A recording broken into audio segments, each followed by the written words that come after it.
서울의 외곽지까지 번져가는 힘이 굉장히 강하게 나오고 있다 보니까 경기도 지역들도 굉장히 열게 뜨거운데 약간 특징은 다르다고 할 수가 있을 것 같아요. 수서의 까치마을이 15평이 15억, 인천 같은 경우에는 지금 올해 보면 거래량이 또 1월부터 되게 많이 나오고 있어요. 현재 있는 집들을 또는 지을 수 있는데 속도를 늦추고 있는 정비 사업들을 당겨주는 방식으로 방향을 잡아야지 토어지에 뚫고 그거를 임차인들 다 쫓아내야 되잖아요. 그렇죠. 중간에 나 팔아야 되니까 너 나가. 부작용이 너무 큰 거예요. 2026년은 중저가 아파트가 희망이 아니라 현실이다.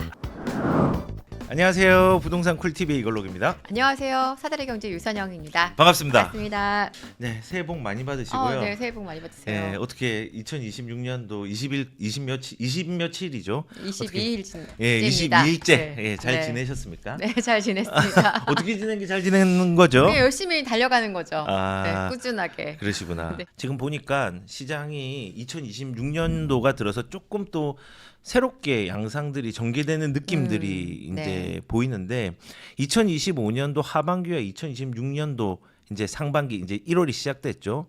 이제 서울 부동산이 25년부터 26년까지 지금 한 달인데 뭔가 좀 변화가 있는 것 같아요. 좀 어떻게 흘러가고 있냐, 뭐 거래량이라든지 네. 신고가라든지 뭐 지역이 확산되는 거나 뭐 이런 것들 근데 조금 이게요, 궁금합니다.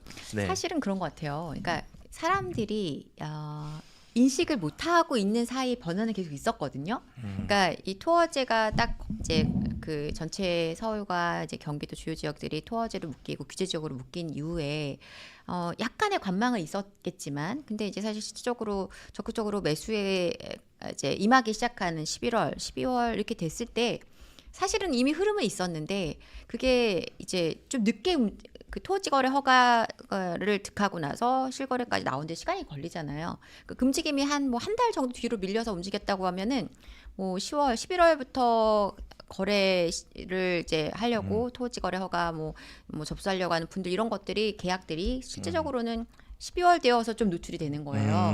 그리고 이제 뭔가 움직임이 없나 긴가민가 하고 약간 관망하던 연말 연초의 어떤 수요층들이 갑자기 거래량도 나오고, 그리고 계속 신고가가 나온다고 하니까 별로 믿기지 않지만 실제로 그런 상황이다 보니까 그러면서 또 수요가 움직이면서 지금 이제 뭐 그야말로 서울의 외곽 지역까지 지금 뭐 눈깜짝할 새 벼덕이 울르니 어쩌니 이런 얘기들이 나오기 시작하는 거고요. 그리고 경기도 지역들도 진짜 굉장히 열게 뜨거운데 약간 특징은 다르다고 할 수가 있을 것 같아요. 그러니까 뭐냐면 서울은 사실 그동안 이제 저는 중원이라고 많이 표현하는데 중원 지역, 그러니까 허리를 역할을 감당해주는 약간 중급지들의 시세 움직임이 좀 더 좋아지면서 뭐 예를 들어 성북이라든가 관악구라든가 뭐 이제 이런 지역들 움직임이 좋아지면서 그거를 받아가는 지역들의 움직임이 이제 강하게 나오기 시작한 게 연말부터 이제 올 초 들어오면서부터거든요. 그러니까 노원이나 뭐 도봉구도 이제 움직임이 나오기 시작을 하고 있고요. 구로도 진작부터 사실은 실수요자들이 벌써 신도림 같은 지역들은 많이 매수세가 세진 상태였는데 지금은 뭐 개봉이라든가 이쪽까지 또 다 흘러가는 모양새이고, 그래서 전체적으로 에너지가 같이 이제 세지기 시작해서 서울의 외곽지까지 번져가는 힘이 굉장히 강하게 나오고 있다 보니까 특히나 이제 예전부터 투자 수요들이 많이 들어갔던 노원 같은 경우에는 굉장히 지금 뜨거운 좀 분위기를 자아내고 있어요. 근데 경기도는 또 조금 다르게 경기도의 규제 지역이라고 하는 곳들은 특징을 생각해 보면은 물론 분당이나 과천처럼 가격이 많이 오른 지역도 있지만 예를 들자면 뭐 용인 수지라든가 또 이제 미사라든가 이런 지역들은 비규제 지역은 아니지만 그래도 가격이 그렇게까지 많이 폭발적으로 올랐던 지역이 아니거든요. 이제 좀 오르려고 수원도 그렇고 이제 좀 오르려고 안양도 그렇고 그러니까 안양의 동안구도 그렇고 오르려 하는 중에 걸린 거예요. 네. 그러다 보니까 오히려 그런 지역들이 지금은 다시 에너지가 세지고 있는. 비규제 지역과 규제 지역이 섞여 있지만 아직은 규제 지역의 에너지가 조금 더 수요가 강한 어떤 모습을 보여주고 있고요. 물론 비규제 지역도 10월 이제 15일 그때 발표되고 난 직후에 반짝하면서 굉장히 강한 상승이 나왔지만 네. 에너지가 강한 지역들은 지금도 보면 비규제 지역 내에서도 좀 우위권 지역들이 좀 그런 모습이 좀 더 세게 나오고 있고, 아직 전반적으로 흘러가는 힘이 경기권에서는 강하진 않아요. 흘러가는 중이지만 그래서 그런 흐름들이 양상들이 조금씩 번져가는 그런 모습들을 이제 확인할 수 있는 지역이 뭐 구리는 굉장히 강하게 반짝했다가 1월 다시 지금 분위기가 괜찮고요. 그다음에 남양주 그리고 이제 평촌의 아래 붙어 있는 3본 이런 자리들이 최근에 좀 분위기가 많이 좀 3본. 달라지고 있다. 3본. 네, 3본, 3본 좋습니다. 좋죠. 3본. 네. 네.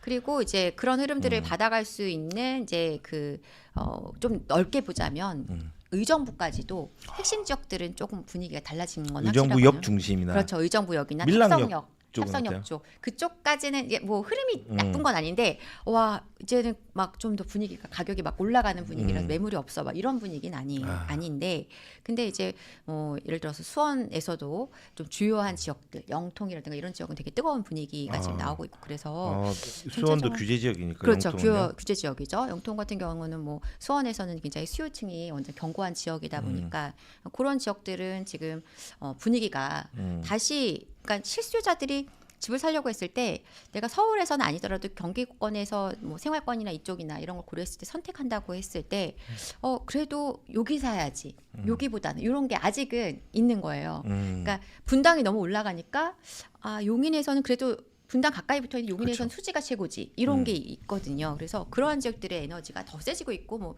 지금 한 1, 2주 사이에는 뭐 수지 얘기가 되게 많이 나오고 있는데 가격이 더 올라갈 환경이었는데 사실 규제가 걸렸단 말이에요. 그렇죠. 그러다 보니까 가격이 지금 계속 연동돼서 올라가는 그런 모양새가 나오고 있고 이런 환경입니다 지금. 야, 지금 그러니까는 오히려 얘기를 들어보니까는 이동이 2025년도 하반기부터 2026년도를 살펴보면 이동이 된 거네요. 그렇죠. 에너지가 핵심지에 밀집돼 있다가 그렇죠. 네. 퍼지고 있고 처음에 비규제 지역에서 이제 조금 강력하게 에너지가 나오는 듯 했으나 다시 규제 지역의 하급지 경기도권 같은 경우는 그렇죠. 거기로 다시 이제 응집되는 느낌들이 그렇죠. 들고 상급지가 쑥 분당에 올라가니까는 그게 너무 비싸다. 그러니까 그렇죠. 용인에 이제 관심을 가지고 네네. 예, 그런 식으로 지금 이동이 좀 일어나고 맞습니다. 있네요. 네. 그러면은 지금 막 이런 게 예전에는 그렇잖아요. 강남 같은 경우는 대형 평수가 엄청 인기가 좋고 지금도 네. 인기가 좋죠. 여전히 이제 인기가 인기가 좋죠. 네. 좋고 근데 지금 보니까는 강남에서도 맞아요. 소형 평수들이 가격들이 굉장히 또 많이 약진을 오르고 하고 있어요. 있는 느낌이 들어요. 그게 지금 예. 그러니까 강남뿐 아니라 서울에 지금 보면 대다수 이제 어느 정도 그 중급지 이상의 아파트들은 15억 이상을 넘어가는 곳들이 이제 많이 나오기 시작을 했잖아요. 네. 그러니까 예를 들자면은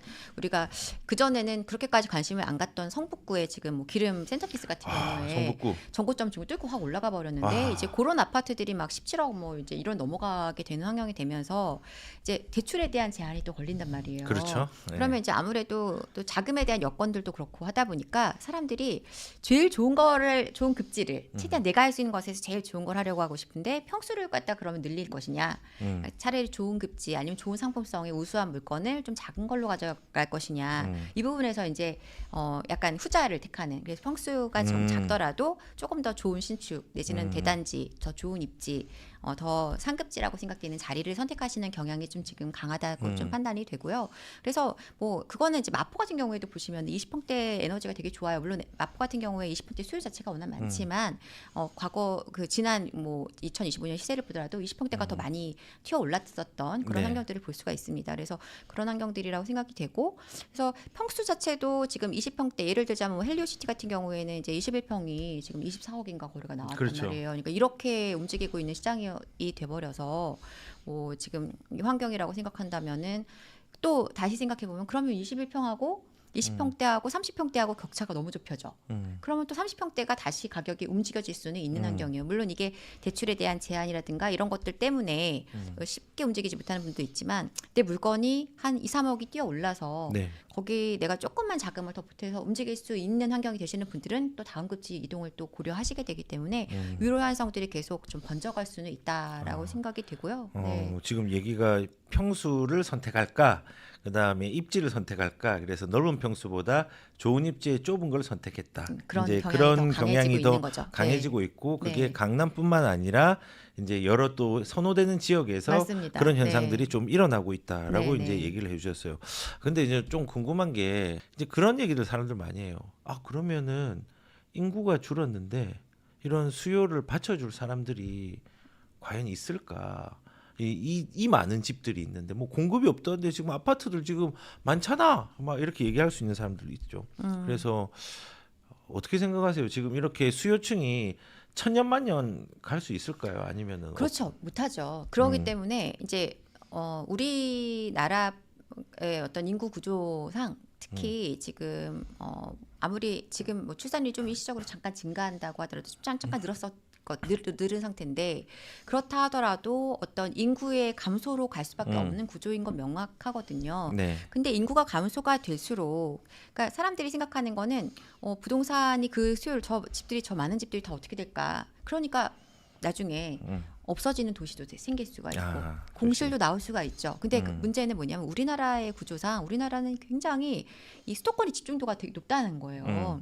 지금 대한민국 인구 전체의 50%가 넘는 인구가 다 서울 수도권에 살고 있단 네, 말이에요. 맞아요. 그러니까 엄청난 인구가 지금 이 집중돼서 살고 있는 것이고 앞으로도 만약에 인구가 더 감소한다고 하면 이 도시화되는 그런 구조는 더 강해질 거라고 생각하는 거죠. 그러니까 이럴 때일수록 장기적으로 본다면 핵심 지역을 잘 선택하시면 사실 일본 같은 경우에도 지금 많은 도시들이 쇠퇴하고 이런 상황이지만 도쿄만큼은 그렇지가 않잖아요. 그쵸. 그러니까 우리가 그런 걸 좀 생각해 볼 때 이 서울 수도권 중심의 어떤 방향은 이제 장기적으로 보다 맞다고 생각해요. 단기적으로는 지방의 에너지도 굉장히 좋을 수 있는데 장기적으로는 그렇게 보고요. 그리고 또 하나는 단기적으로 보더라도 사람들이 너무 인구의 문제에 대해서 좀 단순하게 인구만 계산하는 경향이 있는데 사실은 지금 우리나라 가구 수는 계속 증가 중이에요. 가구 수는 2040년까지 그 이상도 증가할 수 있다고 보는데요. 그러니까 이 집을 필요로 하는 숫자가 늘어나고 있다는 거죠. 그리고 현재 같은 경우에는 2028년 정도까지는 길게 보면 30년까지 그러니까 30세에 도달하는 인구가 늘고 있는 중이거든요. 구조적으로. 그러다 보니까 이제 뭔가 직장 생활 시작하고 일자리 얻고 자기 집을 필요로 하는 독립하는 세대들이 늘어나는 그런 시즌이라는 그런 기간이라는 거 몇 년 동안 그러면 더더군다나 집이 필요해지는 시기거든요. 그러니까 이런 환경 속에서는 수요가 자꾸 늘어날 수밖에 없는 구조고. 그래서 요즘 20, 30대들이 집을 많이 사고 있는 이유도 그들이 집이 필요한데 여러 가지 뭐 임차로 주거 하면서 생기는 문제들로 인해서 집을 선택해야 되는 환경으로 전환하시는 분들도 늘어나고 있는 것이고요. 그래서 단기적으로 보더라도 사실은 집이 필요한데 장기적으로 보더라도 핵심 지역은 오히려 더 몰릴 수 있는 환경이기 때문에 우리가 좀 장기적으로는 확실히 입지에 집중할 필요가 있겠고 단기적으로는 어쨌든 간에 어떤 수요의 어떤 지금 축소가 아니라 오히려 확장되는 시기라는 점을 좀 기억하셨으면 좋겠어요. 그럼 네. 그런 의미에서는 그 수요가 밀집된다는 거는 이제 수도권 내에서 그래도 사람들이 그렇죠. 좀 네.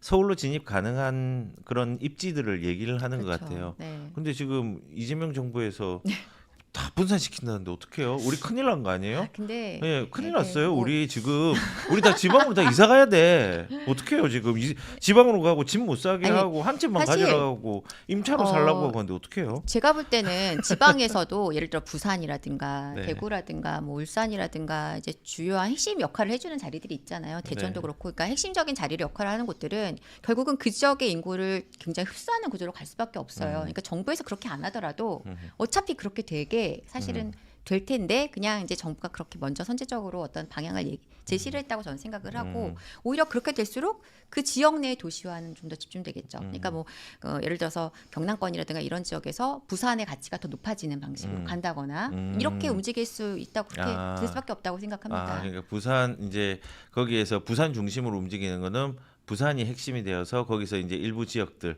부산도 진짜 양극화, 삼극화가 되게 그렇죠. 심하니까 맞아요. 네. 그러니까 그런 식으로 될 수 있고 그렇죠. 수도권 네. 같은 경우는 이제 수도권이 이제 전국으로 볼 때는 그렇죠. 메인 몰리는 가장, 데고 가장 집중되는. 이제 지방에서는 네. 일부 지역들 생존할 때는 그렇죠. 조금 있는데 거기도 이제 거기 중심으로 몰릴 수 그렇죠. 있다. 그 더 도시화가 이제, 되는 환경들 예. 그거는 우리가 앞으로 장기적으로 본다면 뭐 네. 단지 한 10년 얘기가 아니고요. 네. 본다면 피해갈 수는 없다고 생각을 합니다. 네. 네. 예, 그러면은 이제 방금 이제 신고가도 일어나는 게 있고 그다음에 소형 선호 현상도 이제 입지를 좀 중심으로 뭔가 한다고 얘기를 해주셨어요. 그리고 퍼짐이 있다. 이제 이 2026년 그런 얘기를 하셨는데 그러면 경기, 인천 여기 이제 중저가 아파트들이 좀 많이 있잖아요. 네네. 근데 사람들이 기다리고 있어요. 기다리고 있죠. 많이 기다리시죠. 2026년도에 과연 이 좀 중소형 아파트 나한테도 기회가 올까요? 뭐 이런 거 네, 있잖아요. 그쵸. 어떻게 네. 생각하십니까? 저는 당연히 기회가 간다고 생각하고요. 당연히. 네, 당연히 간다 생각하고요. Absolutely. 네. 예. 일단 지금 이제 모든 지역의 현상을 잘 보면 예를 들어서 서울의 강남도요.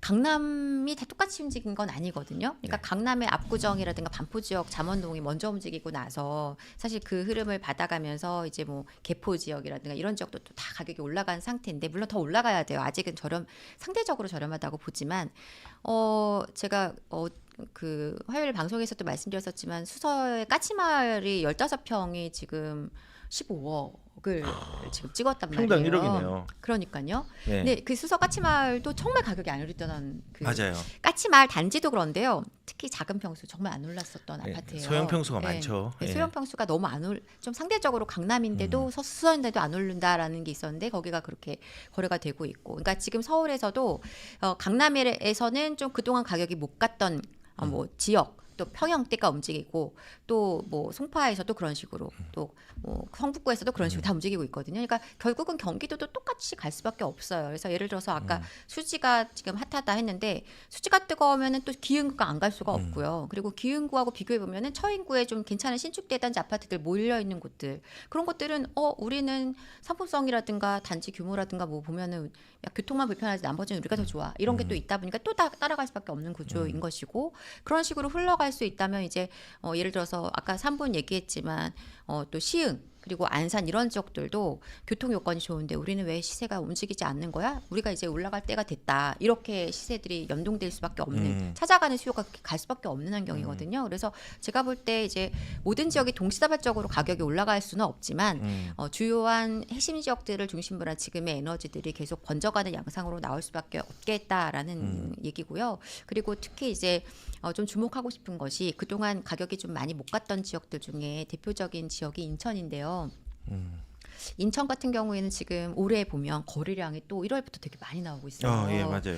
그러니까 인천은 이제 물량을 좀 어느 정도 소화하는 지금 이제 타이밍에 들어갔기 때문에 네. 이때가 정말 중요합니다. 그러니까 인천에 뭔가 집을 사실 어떤 생활권이 그쪽이신 분들은 이제 인천을 좀 관심을 가져보셔도 되는 시기예요. 그러니까 뭐 장기적으로 인천에서 이제 계속 생활을 하실 분들이라면 당연히 인천 내에 제일 좋은 걸 하셔야 되겠고 적정한 시점 안에 내가 또 더 좋은 급지로 이동을 하실 분들이라도 지금은 인천이 굉장히 좀 타이밍상으로 되게 좋은 선택지가 될 수 있겠다라는 생각을 하고 있고요. 그래서 인천 내에서 이제 어떤 수요들이 많이 흘러갈 수 있는 지역들, 뭐 부평이라든가 그다음에 서구라든가 남동구 이런 지역들은 사실 꾸준하게 수요가 이동을 하는 상황이고 또 특히 서구에서 이제 검단 신도시라든가 이런 자리들은 아파트들 신축 아파트들 대단지들이 많은데도 불구하고 가격이 많이 비싸지 않단 말이에요. 그러니까 지금 수요 이동이 강하게 나오고 있고 전세는 또 많이 부족한 상황에서 꾸준하게 상승하는 흐름을 보여주고 있거든요. 그러니까 매매가 상승이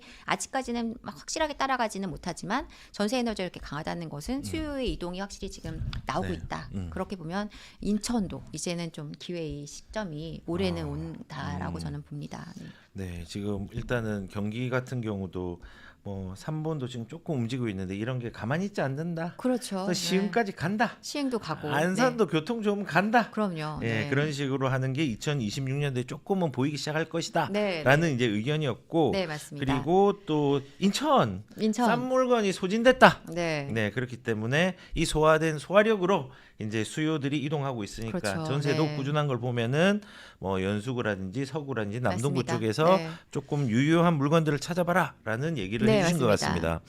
예, 곧 공급 정책이 나온다고 하는데 네네. 이게 되게 웃겨요. 12월달에 낸다. 근데 안 나왔어. 아유, 그러니까. 1월달에 네. 낸다. 그냥 말에 내겠다. 중순에서 뭔지 모르겠습니다. 근데 일단 공급 대책 나온다고 하는데 그럼 결론적으로 과연 집값 잡을 수 있나요? 공급 대책이 잡을 수가 없기 때문에 늦게 나오고 있는 건데요. 이게 더 문제인 거죠 지금. 그러니까 뭐가 문제입니까? 자꾸 12월엔 내겠다 했다가 12월 말까지 나올 것 같이 했다가 1월에 나올 것 같이 했다가 명절 전까지 나올 것 같이 계속 이렇게 늦춰지고 있거든요. 그러니까 이게 무슨 얘기냐면 딱히 답이 없구나. 공급 정책 답이 없다. 딱히 답이 없구나. 네. 뭐 딱 뾰족할 수가 없는 거죠. 이거는 사실은 정부가 지금 집을 얼마나 빨리 공급할 수 있느냐 내지는 뭐 어떻게 좀 공급을 좀 현실화시켜서 많이 지을 수 있냐 이런 문제를 생각할 건 아닌 것 같아요. 현재 있는 집들을 또는 지을 수 있는데 속도를 늦추고 있는 정비 사업들을 당겨주는 방식으로 방향을 잡아야지 어떻게 집을 택지 지구에 더 많이 가뜩이나 많이 짓겠다고 해놓은 그 지역에다가 용적률을 더 쓰고 뭐 여러 가지 뭐 상업지구를 빼고 거기다가 집을 짓고 이런 방식으로는 제가 볼 땐 답은 안 나온다고 생각을 하고요. 네. 공급 대책에 대한 지금 방향 방향이 지금 정부가 생각하는 무슨 주택 수를 어떻게든 더 늘려주는 방식으로, 그리고 그동안 잘 못했던 어떤 뭐 공공용지에다가 집을 짓는다든가 이런 것들은 어차피 지어야 되는 거잖아요. 예. 새로 토지 보상해주고 뭐하고 과정들이 엄청난 지난한 과정이 보상해주고 있는데 막. 그거 하려면 진짜 시간 많이 걸린다고. 시간 걸리고. 언제 해줄 건데. 그래서 제가 볼 때는 지금 진행하고 있는 거라도 잘해주자는 거예요. 지금 지연시키고 있잖아요. 대출의 제한에 걸려서 가려던 사업장들 멈추고.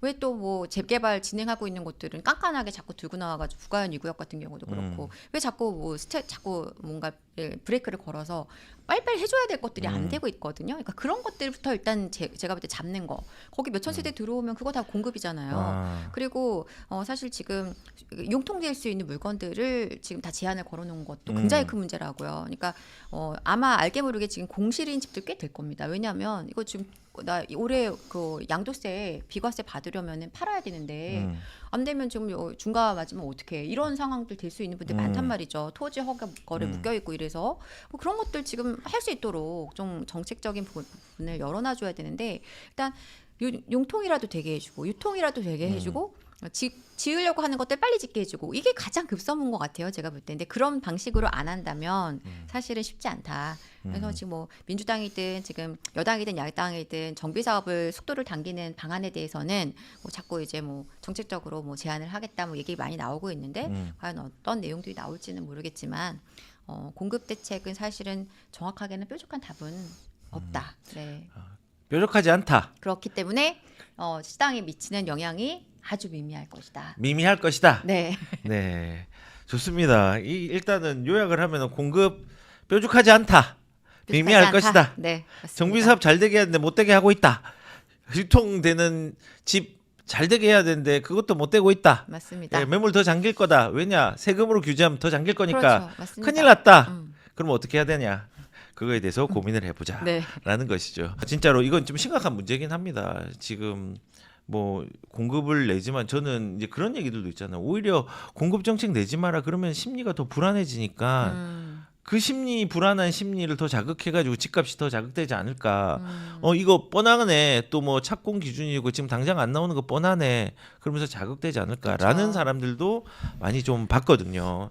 그게 그렇게 될 수밖에 없는 게 공급은 답이 없다는 걸 누구나 다 알고 있거든요. 그러니까 만약에 진짜 사람들이 선호하는 자리에다가 집을 많이 지어주겠다라고 해도 그건 당장의 공급으로는 될 수 없는 일이잖아요. 그쵸. 어차피 토지 부상하고 뭐 하고 해서 절차 밟아서 하려고 하면은 짧아도 5년 이상 걸릴 거란 말이에요. 그러면 어차피 지금 당장의 공급이 아니기 때문에 현실적으로 우리가 지금은 당장 집이 부족하다. 뭐 이 공급이 부족해서 집값이 올라간다라는 걸 체감하지는 못한 수준이에요. 아직까지는. 왜냐하면 심리적으로 공급이 부족하다고 인식으로 하고 있는 것이 그 심리를 자극하고 있는 거지 실제적으로는 뭐 전세가 부족하고 이런 건 맞지만 막 너무 집이 부족하다 큰일 났다 이런 상황은 아니잖아요. 그런데 이게 점점 가면 갈수록 공급이 실제로 안 되고 있기 때문에 부족해지는 게 지금 점점 체감이 될 거거든요.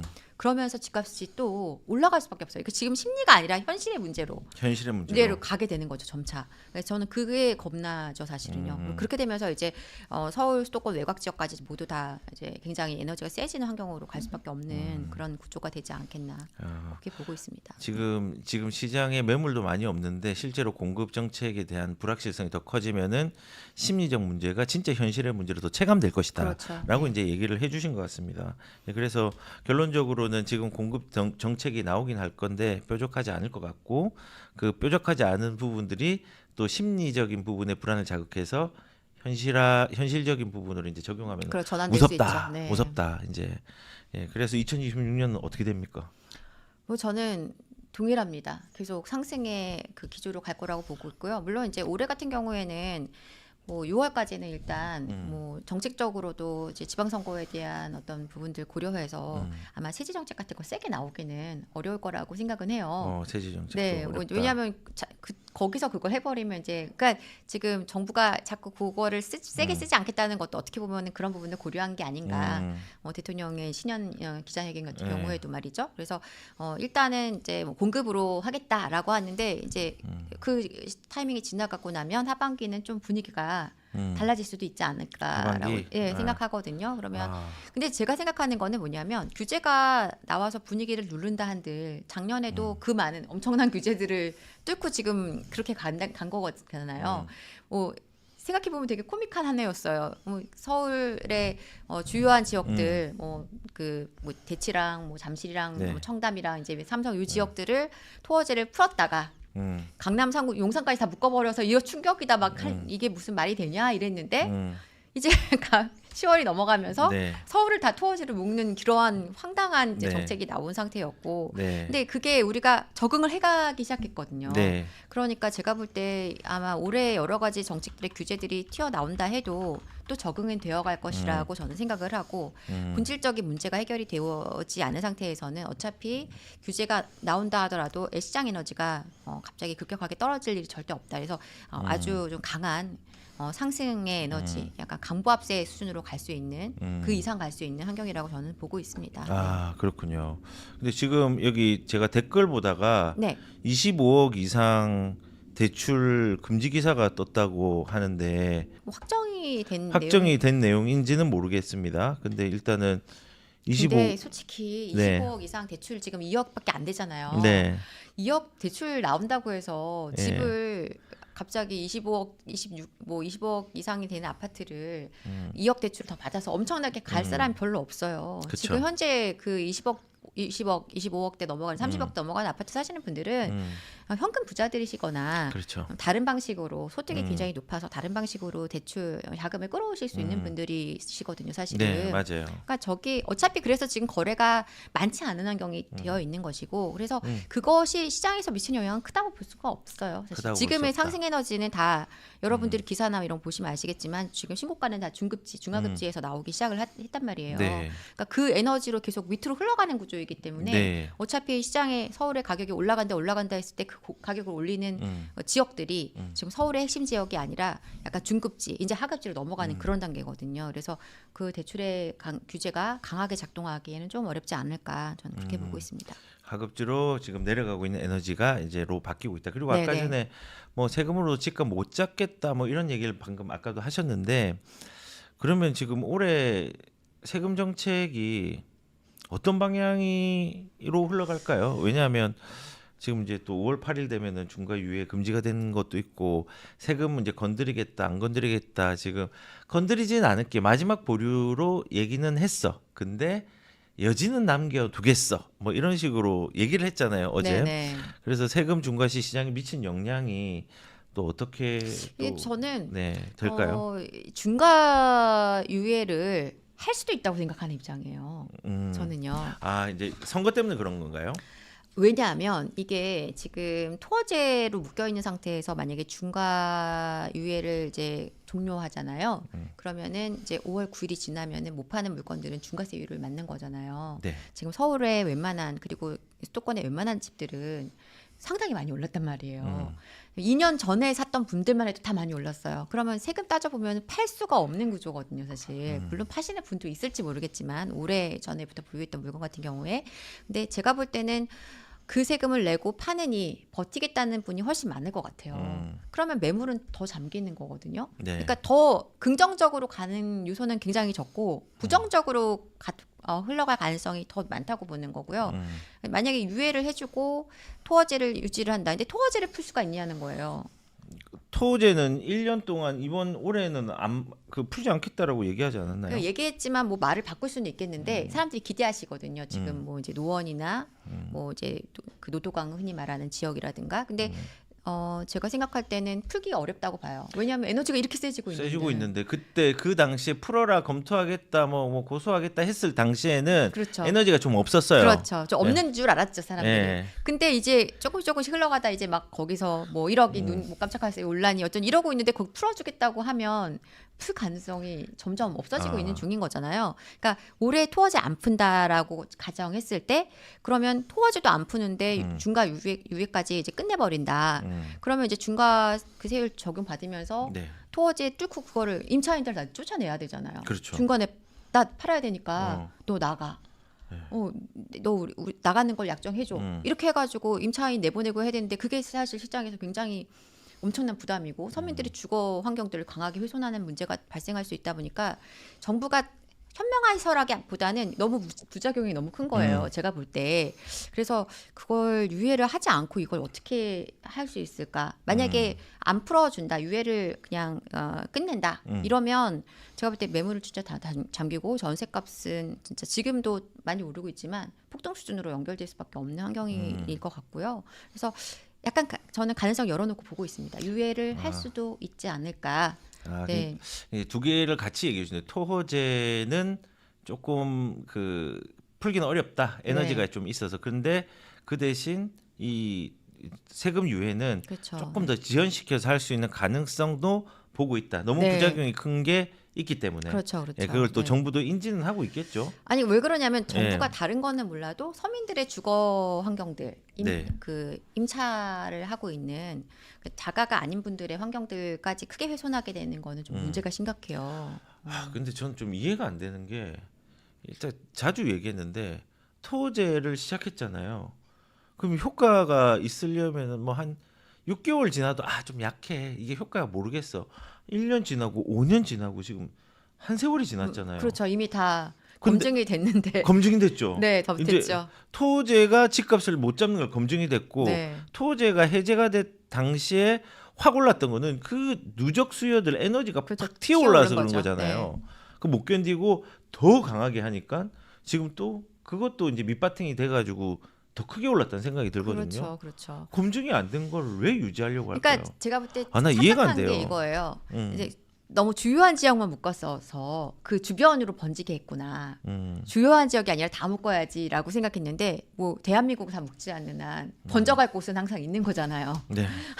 서울 수도권에 지금 지역들을 묶었지만 비규제 지역이 당장 튀어 오른 것처럼 네. 그러니까 정부가 뭔가 되게 잘못 판단한 부분이 크게 있는 거죠 이번에. 그래서 그건 뭐 얘기하기 저도 답답해서. 좋습니다. 지금 그러면 일단은 2026년도를 종합을 해보면은 공급에 대한 희망도 없고 그다음에 대출은 좀 압박이 있으나 그래도 그게 잡지 못했던 걸 그렇죠. 증명을 했다고 얘기를 했고 그다음에 수요가 이동이 되어서 물건이 확산이 되고 있고 그렇죠. 예, 중저가도 희망을 가져라라고 얘기를 해주셨고 희망이 아니라 그 현실이 될 겁니다.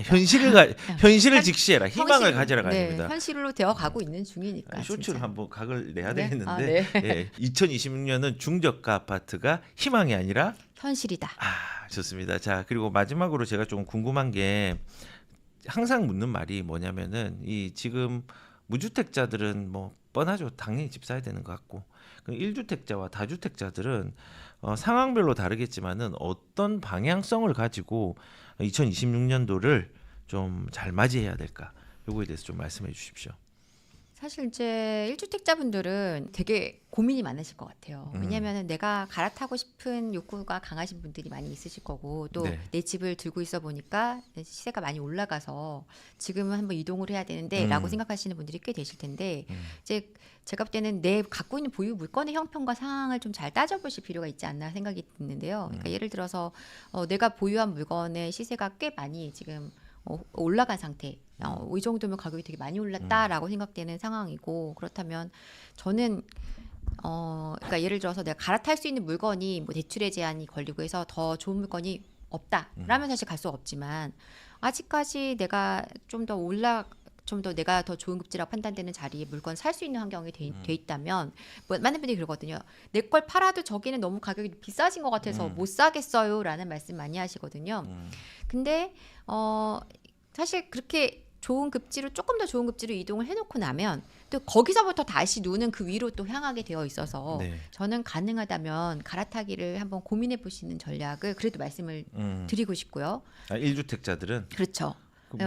갈아타기는 고민해라. 그러면 근데 갈아타기 하면은 그 좀 그런 게 있잖아요. 대출이 좀 막힌 사람도 있을 그렇죠. 거고. 그러니까 그런 것들을 고려했을 예, 때 예. 대출이 막힌다거나 또 이제 내가 어차피 지금 집을 끼고 있는 대출이 많아요. 그러면 팔고 나면 대출이 안 나오는 상태가 되면 더 축소되는 주택으로 가야 되잖아요. 저 현금이 별로 없는 경우에 그럼 가시면 안 되는 것이고 근데 내가 원래부터 별로 대출이 없었어 집에도 그래서 어차피 대출을 지금 또 이 정도 수준을 쓰고 현금도 조금 들고 있다 이러면 지금보다 좋은 데 갈 수 있어. 그런 경우에는 이동을 고려해 보시는 것도 필요하다라는 말씀을 드리고 싶은 것이고요. 예. 그래서 예를 들어서 뭐 한 6, 7억대, 7, 8억대 아파트에서 뭐 11억대, 12억대 아파트 정도로 이동하시는 거 이런 거는 저는 뭐 이제 대출의 여건 환경들을 고려했을 때 가능하신 분들은 해보시는 건 저는 괜찮다라고 말씀드리고 싶은 거예요. 적극적으로 고려해 보셔도 좋겠다라는 말씀을 드리고 싶고 다주택자분들이 지금 제일 고민이 많으실 것 같아요. 팔 수도 없고 자꾸 내가 들고 있는 집 말고 딴 것들만 올라가는 것 같고. 근데 이제 다주택자분들이 뭐 예를 들어서 뭐 강남에 아파트 세 채 들고 있으면 고민하실 일은 없잖아요. 대다수 이제 서울의 핵심 지역에 한두 개 아니면은 이제 서울에 하나 뭐 외곽에 아니면 외국에 여러 개 갖고 계신 분들 많으실 텐데 만약에 외곽 지역 물건을 많이 갖고 계신 분들이라면 올해는 좀 기다리시는 게 좀 맞는 전략이라는 생각이 또 들어요. 왜냐하면 시세가 이제 올라갈 수 있는 환경들이 만들어지고 있기 때문에. 그 외곽이라 하면은 뭐 저기 안동에 있는 나홀로 아파트, 수도권, 도농복합 도시 뭐 이런 데 말하는 겁니까? 수도권 말씀드리는 거였고요. 아, 수도권. 네, 그리고 이제 예를 들자면 그렇게 넓혀서 본다면 뭐 대구라든가 부산 그리고 이제 뭐 대전 이런 지역들도 저는 다 좀 좋은 관점에서 지금은 단기적으로 그 굉장히 좀 에너지가 높아질 수 있는 지방 도시들 그런 지역들도 물론 당연히 괜찮습니다만 이제 좀 수도권에 집중해서 말씀드린다면 수도권에서도 약간 덜 오른 안산이라든가 뭐 시흥이라든가 또는 안산 시흥, 뭐 김포라든가 뭐 이런 지역들 있잖아요. 김포. 네, 이런 지역들의 물건을 들고 계신 분들 뭐 또 더 나아가면 의정부, 파주 뭐 이렇게 넘어갈 수 있겠죠. 일산 이런 지역들. 그래서 그런 지역들 물건 갖고 계신 분들은 제가 볼 때 올해 한 하반기 지나면 좀 에너지가 좀 좋아지는 환경들로 갈 거라고 저는 기대를 하고 있어요. 기대하고 네, 있다. 근데 이제 만약에 그 물건들을 갖다 지금 처분해봤자 다른 대안도 없는데 가슴 막 답답해하시는 분들이시라면 좀 차분하게 기다리는 전략이 더 좋겠다라는 것이고. 아, 네. 그럼 여기서 지역 얘기했는데 그 지역에 있는 모든 아파트가 다 좋다는 건 아니죠. 그래도 조금의 그 그렇지, 인프라가 약간의- 조금 있는 파주 그러니까- 같은 경우 저기 파주도 저기 그렇죠. 책 출판사 있는데 금촌. 금촌 이런 데 가면 네. 안 된다는 거죠. 그러니까 이런 거죠. 그러니까 지금 보면은 핵심 지역, 그러니까 그 경기도에 여러 시들이 있잖아요.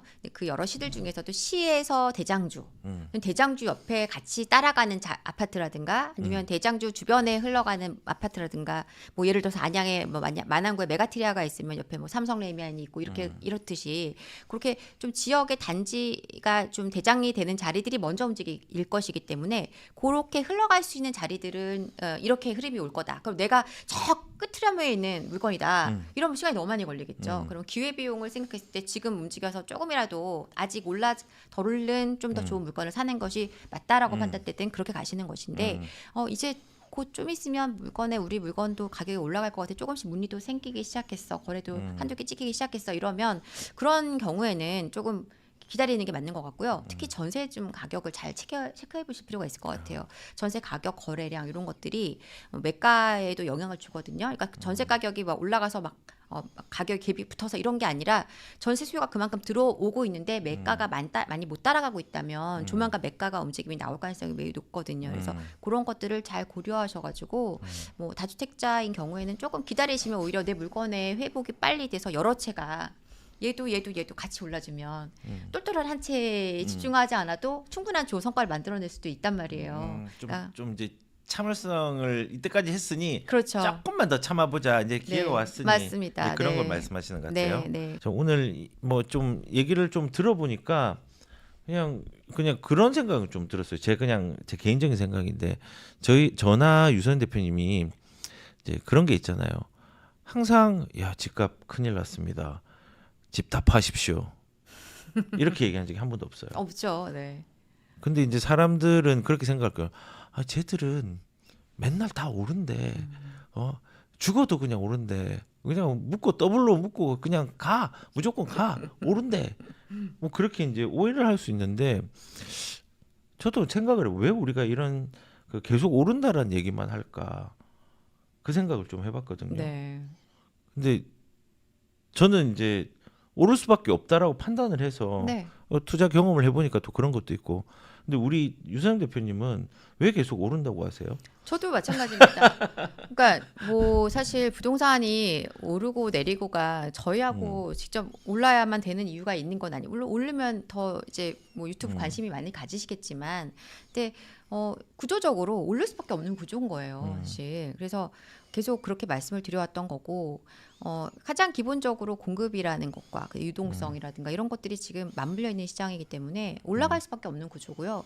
많은 분들이 집값이 많이 올랐다고 하는데 다 오른 게 아니잖아요. 이제 노원구는 정고점으로 들어가는 중에 있어요. 그러니까 아직까지 안 오른 곳들이 너무 많아요. 수도권은 아직 20% 30% 빠져 있는 곳들도 너무 많아요. 그러니까 사람들은 오른 것만 보고 얘기하지만 실질적으로는 안 오른 것도 회복이 안 된 것도 많다라는 거. 그러니까 결국은 이 지역별로 편차가 되게 심해지는 이 환경들이 적절하게 균형을 다 찾아가면서 맞춰져서 올라가는 시점까지는 오를 수밖에 없는 구조라고 저는 보는 겁니다. 지금 서울의 부동산 시장이 많이 올랐다고 하지만 셌던 에너지가 강했던 강남권들의 에너지가 떨어지고 마포성동이 또 셌던 에너지가 차분해지는 와중에 다른 곳들이 올라가고 있는 것처럼 그러한 방식으로 경기도, 수도권 또 더 나아가서는 서울 전체적으로 대한민국 전체로 보더라도 지방 도시들도 그런 환경들로 어느 정도 균형점을 찾아가는 시점을 몇 년 동안은 우리가 좀 만날 거라고 저는 보고 있고요. 그래서 올라갈 수밖에 없는 구조니까 오를 것이다 말씀드리는 거죠. 아 근데 얘기 들어보니까는 좀 그렇게 우리가 오른다라고만 얘기를 안 했네요. 그러고 보니까 왜냐면은 이게 지금 생각을 해보니까는 지금 시황을 읽으면은 오르는 곳은 이렇게 되고 있어요. 근데 여기는 아직까지 잠잠해요. 여기는 오르고 있어요. 여기는 아직 잠잠해요. 여기는 좀 시장에 힘이 좋지 않아요. 그런 그렇죠. 얘기를 각계 전투를 했네요. 보니까 그렇죠. 네. 저도 그런 얘기를 했고 네, 네. 그래서 생각해 보면은 우리는 그냥 무조건 오른다라고 얘기하는 게 아니라 시장의 상황이 이렇게 흘러가고 있다를 얘기를 하고 거기 대응하라고 얘기를 그렇죠. 좀 네. 했다라는 생각이 지금 막 들었습니다. 나 계속 생각하니까 나는 왜 계속 오른다라고만 얘기할까? 왜 오른다고 얘기할까? 근데 경험만 비춰서 그게 아니라 지역별로 우리가 생각을 해보면은 오른 데는 오른다. 그쵸. 시장이 또 안 좋은 데는 안 좋다라고 얘기를 계속하면서 말했던 것 같다는 생각이 드네요. 네, 좋습니다. 예, 오늘 1월 첫 방송 새해 방송 네. 해주셨는데 좀 마무리 얘기 좀 해주시고 하시죠. 네. 네, 뭐 새해가 바뀌고 또 이제 사람들이 부동산 시장이 어떨까 약간 살짝 이렇게 가만히 지켜보던 타이밍이 벌써 좀 바뀌고 있는 것 같아서 저는 사실 좀 겁이 나요. 이 너무 또 에너지가 세지는 환경으로 가는 것 같아가지고 왜냐하면 지금 지역별로 신고가 나오는 소식들을 들어보면 와 막 이렇게 되는 것들이 너무 많거든요. 근데 뭐 중요한 거는 어쨌든 우리가 이 시장의 환경들을 우리가 강제적으로 바꿀 수는 없고 잘 그 시장 안에서 기회를 잘 찾아가시는 지혜가 필요한 것 같고 또 각자 뭐 어떤 환경들에 따라서는 움직일 수 없다라는 것이 굉장히 스트레스가 있으신 분들도 있으실 텐데 그냥 좀 약간 내가 움직일 수 없는 만큼 내가 또 갖고 있는 보유하는 물건에 대한 또 좀 애착을 가지고 지켜봐 주시는 것도 지금은 지혜가 아닌가라는 생각이 좀 들고요. 올해 여러 가지 뭐 정책적인 변화들이나 이런 것들이 있을 수는 있겠지만 장기적으로 볼 때는 부동산 시장의 에너지가 굉장히 세질 수밖에 없는 구조라고 보고 있습니다. 그래서 부동산 뭐 사실 여기 지금 참여하시는 분들도 그렇겠지만 부동산이라는 게 좀 지치기도 하고 때로는 좀 이렇게 외면하고 싶은 때도 오고 그렇지 않습니까? 근데 그 꾸준한 어떤 관심을 가지고 시장에 대한 열심히 이렇게 분위기를 읽어가시는 그러한 한결같은 열정이라는 게 뭐 막 엄청난 에너지를 뿜어내는 것이 아니라 그 꾸준함이 정말 좋은 열정인 것 같거든요. 그런 것들로 우리 부동산 쿨TV에서도 항상 함께 해주셨으면 좋겠고 또 기회가 되신다면 사다리 경제 제 채널에 사다리 경제. 네, 화요일 날 라이브 유선영의 합니다. 사다리 경제. 네. 화요일 오후 9시 네. 유선영의 사다리 경제. 또 찾아와 주셔서 또 많은 이렇게 시청 부탁드리고 네, 관심을 구독, 가져주시면 좋아요, 알림 설정까지 알람 해주시기 부탁드립니다. 좋겠습니다. 감사합니다. 네, 대표님. 감사합니다. 오늘 수염 때문에 많이 웃었다고 또 김구영정 아 의원님께서 맞아요. 얘기했는데요. 저 많이 웃었습니다. 저도. 네, 네. 제가 에헴 이렇게 했는데 이제 요거를 조금 겸손하게 깎겠습니다. 깎고 이제 2026년은 저는 본질에 집중하고 확산에 관심을 가져라라고 얘기를 하고 싶거든요. 똑같은 얘기인데 본질과 이제 수요의 이동의 확산에 잘 참여하셔서 주택이 없는 사람은 좀 가져가시고 갈아타고 싶은 사람들은 열심히 잘 기준을 가지고 또 잘 갈아타시고 다주택자들 지금까지 견뎠으니까 조금 더 인내하시고 그리고 필요하실 때 우리 유선영 대표님 또 상담도 하시니까 그 상담하시는 부분에 뭐 이제 또 참여도 해주시고 그렇게 하면은 아마도 좋은 가이드를 가지고 시장을 또 건너갈 거라고 생각을 합니다. 네, 오늘은 방송은 여기까지 하고요. 이렇게 또 오랜 시간 동안 시청해주신 여러분 진심으로 감사드립니다. 감사합니다. 네, 다음 달에 한번 또 나오실 거죠? 네. 예, 한번 또 뵙도록 하겠습니다. 감사합니다. 감사합니다.